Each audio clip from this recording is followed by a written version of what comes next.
এই ফ্যাসিস্ট হাসিনা সরকারের যে দালালগুলা এই লালন একাডেমিতে বসানো হয়েছে তাদেরকে অতি দ্রুত বহিষ্কার করতে হবে। আপনাদের ঘোষণায় দ্বিতীয়বার স্বাধীন হয়েছে, এটা সম্পূর্ণ বৃথা। যদি বৃথা না হয় তাহলে আওয়ামী লীগের দোসররা কীভাবে এখনো চেয়ারে থাকে? লালন একাডেমির যে অ্যাডহক কমিটি আছে, এই অ্যাডহক কমিটিতে আমরা জানি আওয়ামী লীগের তাইজাল আলী খানের নেতৃত্বে একটা অ্যাডহক কমিটি আছে। আমার ভাবতে অবাক লাগে যে আওয়ামী লীগের বিরুদ্ধে, যে আওয়ামী লীগের দোসরদের হটানোর জন্য কুষ্টিয়া সহ সারা বাংলাদেশ আন্দোলন করলো। কুষ্টিয়াতে তাজা 14টা প্রাণ ঝরে গেল এবং হাজার হাজার শিক্ষার্থী এবং জনতা হাসপাতালের বেডে কাতরাচ্ছে। তাদের পরিবারের খোঁজ কেউ এখন পর্যন্ত সেভাবে নিচ্ছে না। এই যে এত ত্যাগ তিতিক্ষার পরবর্তী সময়েও যদি আওয়ামী লীগের দোসররা তাদের জায়গা ধরে রাখে, তাহলে আমার মনে হয় গত 5 তারিখে কুষ্টিয়াতে যে একটা নৃশংস হত্যাকাণ্ড হয়েছে এবং সারা বাংলাদেশ আপনাদের ঘোষণায় দ্বিতীয়বার স্বাধীন হয়েছে, এটা সম্পূর্ণ বৃথা। যদি বৃথা না হয় তাহলে আওয়ামী লীগের দোসররা কীভাবে এখনো চেয়ারে থাকে?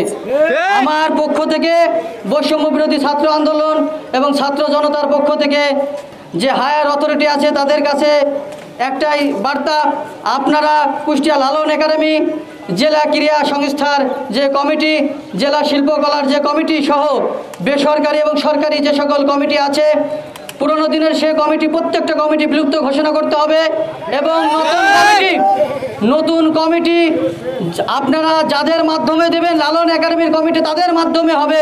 লালন একাডেমি চালানোর জ্ঞান যারা রাখে, যদি লালন একাডেমি চালানোর জ্ঞান একজন রিক্সা চালক রাখে, একজন শিক্ষক রাখে, একজন জামাত নেতা রাখে, একজন বিএনপি নেতা রাখে, একজন বাম নেতা রাখে, একজন গ্রামবাসী রাখে, তাকে দিয়ে লালন একাডেমির কমিটির ঘোষণা করতে হবে। গত 17 বছর ধরে প্রশাসনের বিভিন্ন স্তরে স্তরে আওয়ামী লীগের দালালরা বসানো হয়েছে। আমরা গত 5ই আগস্ট হাসিনাকে মুক্ত করেছি, কিন্তু এই দালাল সম্প্রদায়কে আমরা মুক্ত করতে পারি নাই। ইতিহাসটা কি বারে বারে রিপিট হয়? আমাদেরকে মনে করাই দিয়ে হচ্ছে 71 ও পাকিস্তানের প্রেতাত্মাদেরকে বসায় রেখে শেখ মুজিব বাংলাদেশকে পুনর্গঠনের চেষ্টা করেছিল। আমরা ভুলে যাই নাই সেই পাকিস্তানি প্রেতাত্মারা যেমন মুজিবকে বিপদে ফেলেছিল, ঠিক সেই রকম এই হাসিনার প্রেতাত্মারা আমাদেরকে বিপদে ফেলতে যাচ্ছে।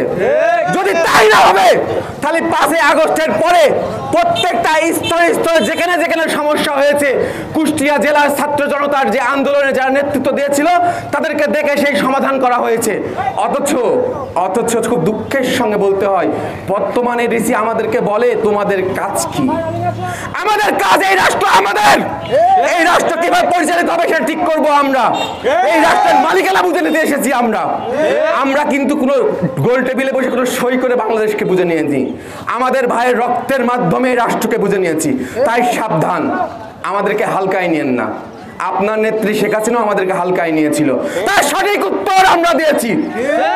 কুষ্টিয়া ডিসি যদি আমাদেরকে হালকায় নেয়, ওই চেয়ারটিকে ছুঁড়ে কিভাবে ফেলতে হয় আমরা জানি। আমাদের রক্তের দাগ কিন্তু শুকায় নাই, আমাদের ভাইরা এখনো হসপিটালে কাটাচ্ছে। তাই স্পষ্ট বলতে চাচ্ছি, অতীব দ্রুত এই ফ্যাসিস্ট হাসিনা সরকারের যে দালালগুলা এই লালন একাডেমিতে বসানো হয়েছে তাদেরকে অতি দ্রুত বহিষ্কার করতে হবে। একাডেমির অস্তিত্বের বিষয়ে আমরা দাঁড়িয়েছি। আমরা স্লোগান তুলে ফ্যাসিস্ট কমিটি বাতিল হোক, লালন একাডেমি বাঁচাও। এই লগ্নে আমি বলতে চাই যে গত 5 আগস্ট আমরা যখন যুদ্ধের ময়দানে এই দেশ স্বাধীন করার জন্য যুদ্ধে নামেছিলাম, 1 মিনিটও লাগে নাই শেখ হাসিনার পদত্যাগ করতে। আমি মনে করি এই লালন একাডেমি বাঁচানোর জন্য বর্তমান যে দুষ্কৃতি কমিটি আছে, এই কমিটি হঠাৎ 1 সেকেন্ড সময় লাগবে না। আমি মনে করি আমরা চাই এই লালন মেলা শুরু হওয়ার আগ দিয়ে আওয়ামী লীগ ফ্যাসিস্ট সরকারের যে অ্যাডহক কমিটি সেটা হচ্ছে ভেঙে দিতে হবে এবং কমিটি দিয়ে এই লালন মেলা পরিচালনা করতে হবে।